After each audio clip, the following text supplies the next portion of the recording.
I think it's fair to say at this point, most of you probably are guessing that Dexter may have hypothyroidism or hyperadrenocorticism.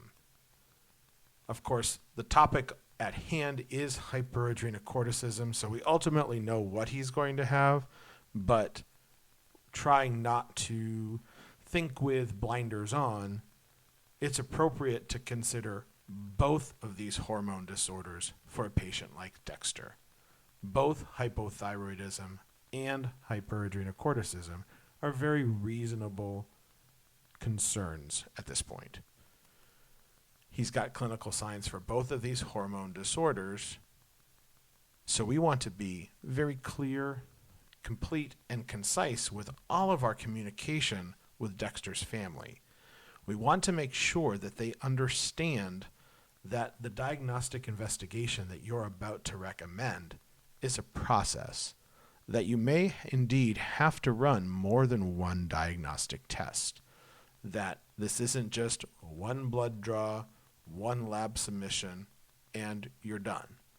We all know that, but our teams have to be exquisite communicators with these types of parents so that they don't become frustrated, so that they don't feel like we're taking them for their money.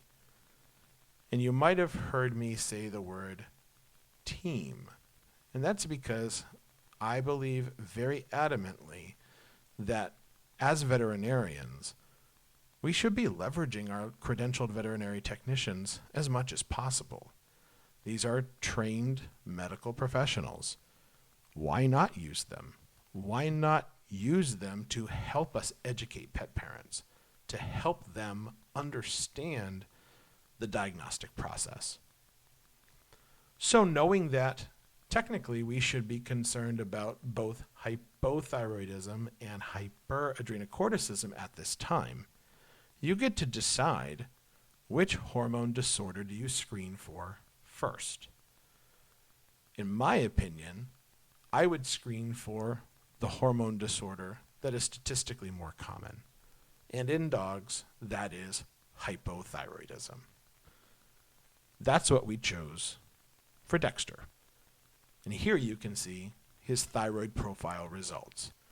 With all values within normal limits, it's obvious that at this point we have ruled out hypothyroidism for Dexter, and now we need to recommend screening for Cushing's disease to Dexter's family.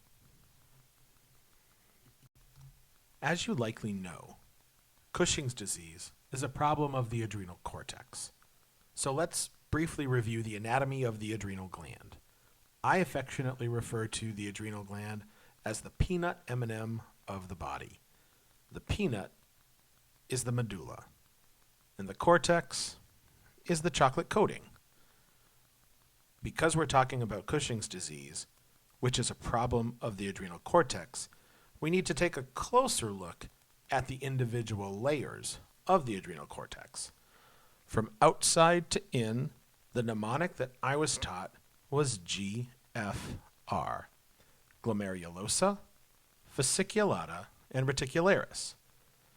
In terms of the function of each of these layers, the phrase that I was taught from outside to in is salt, sugar, and sex. So GFR in salt, sugar, sex. Realistically, the glomerulosa is the site of mineralocorticoid production. The fasciculata is the site of glucocorticoid production.